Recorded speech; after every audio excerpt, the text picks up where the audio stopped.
Hello and welcome to Ask Auto Guru. मैं चेतन पाटिल हर Sunday की तरह इस संडे भी आपके लिए लेकर आया हूँ नया संडे कमेंट बॉक्स, जहां पर हफ्ते भर में आप ही के द्वारा पूछे गए कुछ चुनिंदा सवालों के मैं देता हूँ जवाब। अब आज भी मैं इन्हीं तरह के कुछ चुनिंदा सवालों के ही जवाब देने वाला हूँ, क्योंकि प्रैक्टिकली सभी कमेंट्स को पढ़ना, उनके जवाब देना पॉसिबल नहीं है, तो आप थोड़ा समझ लिया करो। बढ़ते हैं आगे और पहला जो सवाल है वो एन अननोन। नाम ही इनका अननोन, नाम तो इनका अननोन नहीं है, लेकिन इन्होंने यहाँ पे अननोन एन अननोन ऐसा कुछ लिखा हुआ है। और इन्होंने जो सवाल पूछा है मराठी में पूछा है, मैं आपको हिंदी में कन्वर्ट करके बता दूंगा। भाऊ होंडा लिओ मध्ये सुपर स्प्लेंडरची शॉक ऑब्झर्वर लावू शकतो का? यानी कि होंडा लिओ में जो सुपर स्प्लेंडर है उसके शॉक ऑब्जर्वर लगाए जा सकते हैं क्या?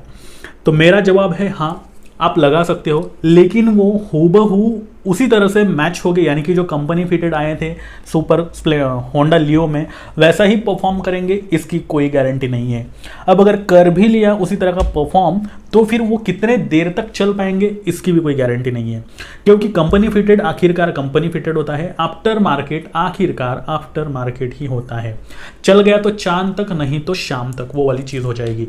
तो मेरा जवाब तो मैंने दे दिया, लेकिन सुझाव है आपसे, आप ऐसा ना करो। अगर आपको सस्पेंशन हार्ड लग रहे हैं तो उसी को स्प्रिंग चेंज करके या फिर एडजस्ट करके सॉफ्ट आप करवा सकते हो, जिससे आपको भी फायदा होगा, गाड़ी का भी नुकसान नहीं होगा। तो आप उस तरह से कुछ करवा सकते हो।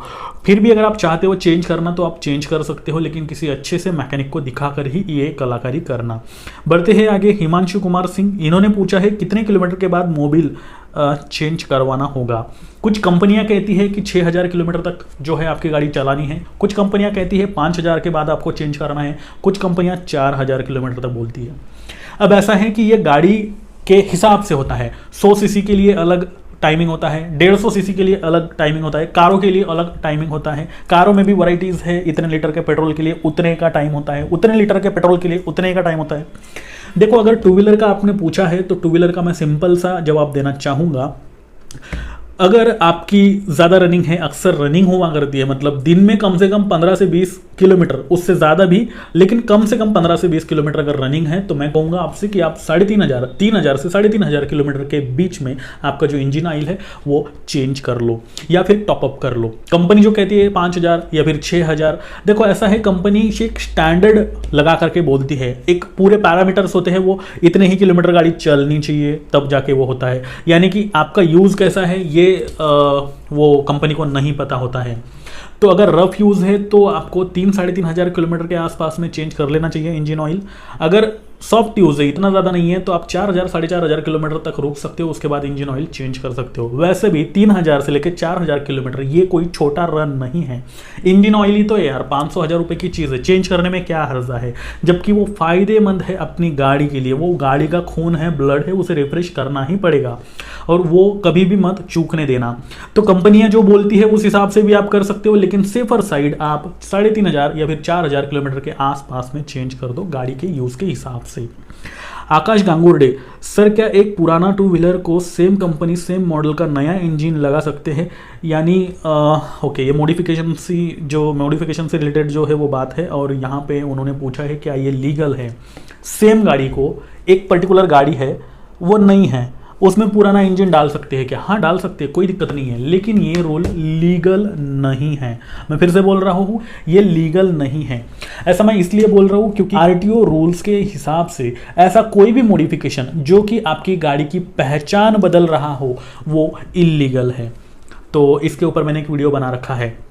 अब आप कह रहे हो कि सिर्फ इंजन चेंज करना है, चेसिस नंबर के साथ साथ इंजन नंबर भी रजिस्टर्ड होता है, कुछ जगह लिया जाता है, कुछ जगह नहीं लिया जाता। तो ऐसा है कि अगर, वैसे होगा नहीं, लेकिन अगर नसीब खराब रहा और फिर आपकी गाड़ी रुकाई गई और पूरी तरह से आगे पीछे ऊपर नीचे हर जगह से चेक करवाई गई आरटीओ द्वारा, और वहाँ पे अगर समझ में आ जाता है कि आपने इंजन चेंज किया हुआ है, जबकि ये गाड़ी का वो इंजन नहीं है, वैसे देखो समझने के चांसेस कम हैं, मेरी तरफ से यही सलाह है कि ये इलीगल है, फिर भी आप करवाना चाहते हो तो ये समझने वाली चीज़ नहीं है। यानी कि वो डायरेक्ट फोकस में कभी नहीं आएगी, जब तक चलती है चलाते रहो, लेकिन जिस दिन पकड़े गए उस दिन आपको फाइन लग सकता है। तो मेरे हिसाब से एज पर लॉ ये इलीगल है, लेकिन आपको अगर करना है तो आप आपकी ओन रिस्क पर ये कर सकते हो, जो कि इतने जल्दी समझ में नहीं आएगा आरटीओ के, जो कि इतने जल्दी पकड़ में नहीं आएगा आरटीओ के। आप आरसी बुक दिखा करके या फिर गाड़ी का जो ड्राइविंग लाइसेंस वगैरह है वो नॉर्मल डॉक्यूमेंट दिखा करके छूट सकते हो, लेकिन अगर कोई बड़ी परेशानी आ जाती है और सभी गाड़ियों को चेक किया जा रहा है, उसमें आपकी पकड़ी गई तो आपको फाइन लग सकता है। सिंपल थिंक है, बाकी आपके ऊपर डिपेंड करता है। 30 प्रशांत गुप्ता, ये 30 हटा देता हूँ, प्रशांत गुप्ता बस इनका वही नाम है। सर क्या एयर फिल्टर 7-9 महीने में आपसे चौक हो जाता है? गाड़ी कभी कभी निकलती है, जैसे कि महीने में 2-3 बार, क्या छोटा मंच मतलब ऐसा है? प्रशांत जी ने पूछा है 7-9 महीने एयर फिल्टर जो होता है आपका वो 7-8 महीने बाद क्या चौकअप हो जाता है, ख़राब हो जाता है, या फिर गाड़ी को अगर हर महीने में 1-2 बार ही जो है गाड़ी का रन है, बाकी पड़ी है गाड़ी, तो ऐसे में क्या एयर फिल्टर ख़राब हो सकते हैं? देखो ऐसा है, गाड़ी का एयर फिल्टर का सबसे पहले काम समझ लेते हैं। एयर फिल्टर का काम ये होता है कि गाड़ी जब चलती है तो जो बाहरी हवा है वो उसमें धूल मिट्टी होती है, तरह तरह के जो पार्टिकल्स होते हैं वो होते हैं। इंजन के अंदर जब हवा जाती है तो उस हवा को वो फिल्टर करता है, दैट मीन्स एयर फिल्टर, और फिर उसी हवा से पेट्रोल और वो हवा मिक्स होकर के इंजन को पावर जनरेट करते हैं और फिर गाड़ी चलती है। हवा जितनी अच्छी यानी शुद्ध मिलेगी बिना किसी कचरे की, उतने गाड़ी में जो है पावर अच्छे से मिलेगी और वो आगे तक जाएगी। ये होता है एयर फिल्टर का काम। अब अगर गाड़ी बंद है, पड़ी है, तो फिर उसमें ना हवा जा रही है ना एयर पार्टिकल्स, वो एयर फिल्टर जो है वो रोक रहा है, तो ऐसे में उसे डैमेज होने के चांसेस नहीं है या फिर ख़राब होने के चांसेस नहीं है। लेकिन दूसरी कंडीशन ये भी आती है कि आप कौन से एरिया में रहते हो। आप जिस एरिया मतलब जहाँ गाड़ी पार्क कर रखी है आपने, वहाँ धूल मिट्टी बहुत ज़्यादा है, तो थोड़े थोड़े पार्टिकल्स आगे की साइड में बैठ जाते हैं। गाड़ी जब चालू करते हो आप तो वो फिर अंदर खींच लेता है एयर फिल्टर, तो ऐसे में आपका एयर फिल्टर खराब हो सकता है। अब इसे कितने समय बाद चेंज करना चाहिए ये तो मैं नहीं बता पाऊंगा, क्योंकि जैसे मैंने अभी अभी कहा ये सिचुएशन टू सिचुएशन डिपेंड करता है। यानी कि अगर गाड़ी मान लो आप सिटी में हो, वहां धूल मिट्टी इतनी ज़्यादा नहीं है, तो फिर उसमें कम धूल मिट्टी लगेगी, यानी कि उसकी ड्यूरेबिलिटी बढ़ गई। और वही अगर किसी ऐसे एरिया में गाड़ी पार्क करिए जहाँ धूल मिट्टी बहुत ज़्यादा है और वो बैठती जा रही है, गाड़ी पे बैठती जा रही है, तो फिर उसकी ड्यूरेबिलिटी कम हो जाएगी। तो इसीलिए मैंने फिक्स टाइम नहीं बताया कि आपको इतने इतने दिनों में ही चेंज करना है या फिर उतने उतने दिनों में ही चेंज करना है, नहीं है। आपको फिजिकली एक बार देख लेना है, अगर ख़राब लगता है तो उसे चेंज कर लेना है। कितने का आता है यार, 100-150 रुपये की चीज़ है, तो आप चेंज कर लो, उसमें कोई बड़ा खर्चा नहीं है। और अच्छा एयर फिल्टर रहा तो वो लंग्स है गाड़ी के, अच्छा ही सांस लेगी गाड़ी, वही चीज़ है।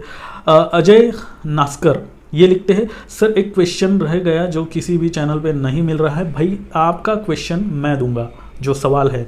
इन्होंने पूछा है 10 साल 10 ईयर्स बाद बाइक की स्पेयर पार्ट मार्केट में मिलेगा, और तो ऐसा है अजय जी, इन्होंने पूछा है, इनको कहीं पे भी जवाब नहीं मिला। शॉकिंग सिंपल सा क्वेश्चन है जो कि मैं जवाब दे रहा हूँ। देखो ऐसा है कि अगर गाड़ी रोड पर चल रही है, मतलब ज़्यादा लोगों के पास है, तो वो बिक रही है। यानी सिंपल लैंग्वेज में बताऊँ तो अगर हाईवे पे गाड़ी दिख रही है, जो दिखती है वो बिकती है, और जो बिकती है उसके स्पेयर पार्ट भी मार्केट में बिकते हैं। अब अगर ऐसी कोई गाड़ी है जो रियरेस्ट में से रियरेस्ट पब्लिक के पास है, मान लो XYZ गाड़ी है और वो पूरे सिटी में 15 से 20 लोगों के पास है, तो जाहिर सी बात है उसके स्पेयर पार्ट आपको 10 साल बाद जाने की ज़रूरत नहीं है, अभी भी नहीं मिलेंगे। तो वो चीज़ होती है।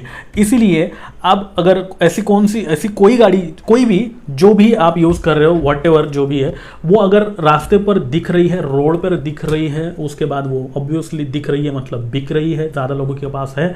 अब ऐसी गाड़ियों के स्पेयर पार्ट गाड़ी डिसकंटिन्यू हो जाने के बाद भी आपको मिलते हैं, और पूरे सिटी में, पूरे गाँव में, पूरे खेड़े में कहीं ना कहीं एक तो ऐसा स्पेयर पार्ट का शॉप रहता ही है जहाँ किसी भी तरह के कोई भी स्पेयर पार्ट मिल जाते हैं। रियरेस्ट में से रियरेस्ट अगर आपकी कार है या फिर बाइक है, तो ऐसे में शायद दिक्कतें आ सकती है, कहीं से मंगवाया जा सकता है।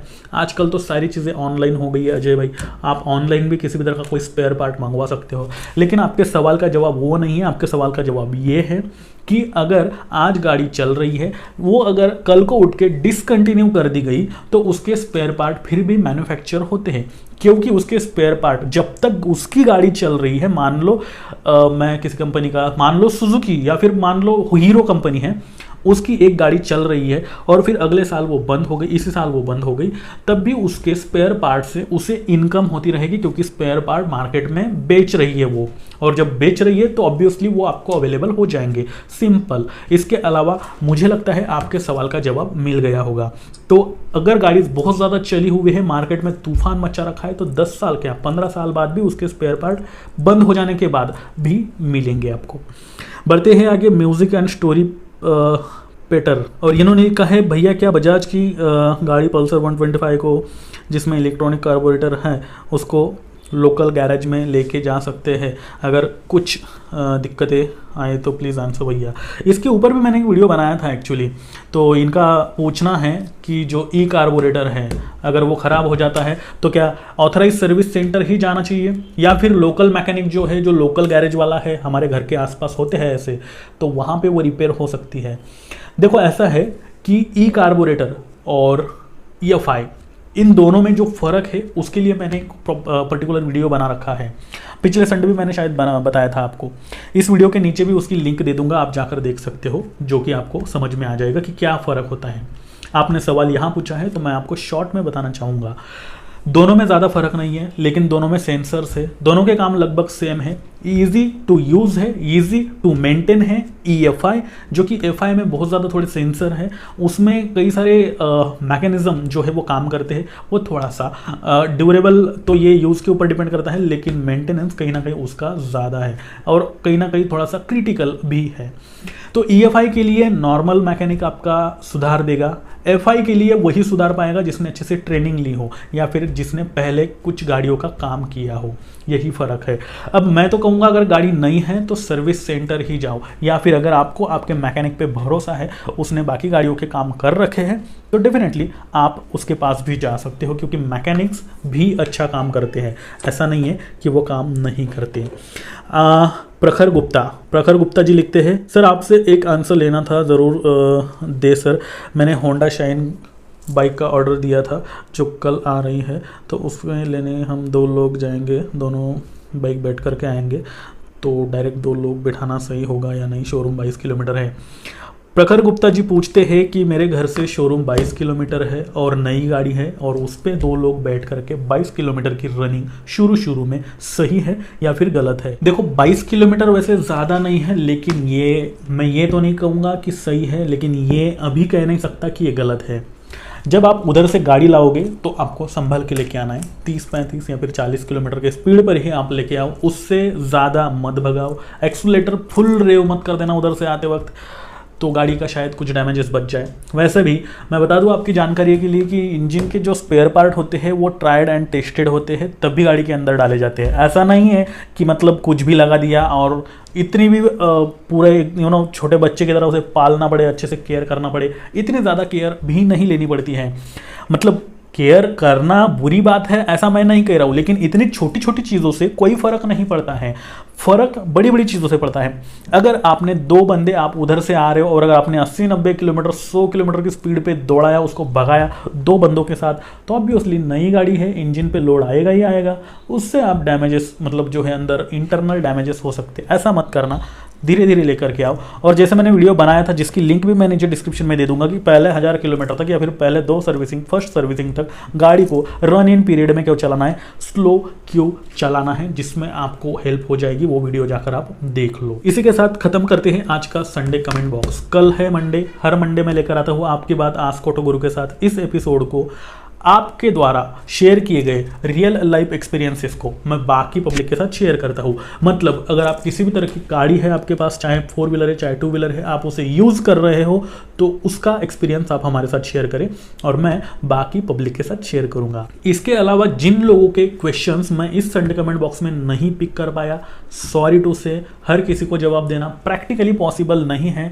आप आपके सवाल नीचे ड्रॉप करके रख दीजिए, मैं अगले संडे उन सब को लेने का ट्राई करूँगा। सवाल जेन्युइन होना चाहिए, इस तरह के नहीं कि भाई कौन सी गाड़ी खरीदूं, इनमें और उनमें कौन सी खरीदूं, कौन सी बेस्ट है। सभी बेस्ट होती है, इसके ऊपर भी वीडियो बना रखा है। वैसे अगर आप मेरे सभी वीडियो देखेंगे तो आपके मन में सवाल ही नहीं उठेगा किसी भी तरह का, फिर भी आपके सवालों का जवाब देना मेरा काम है, जो कि मैं दूंगा।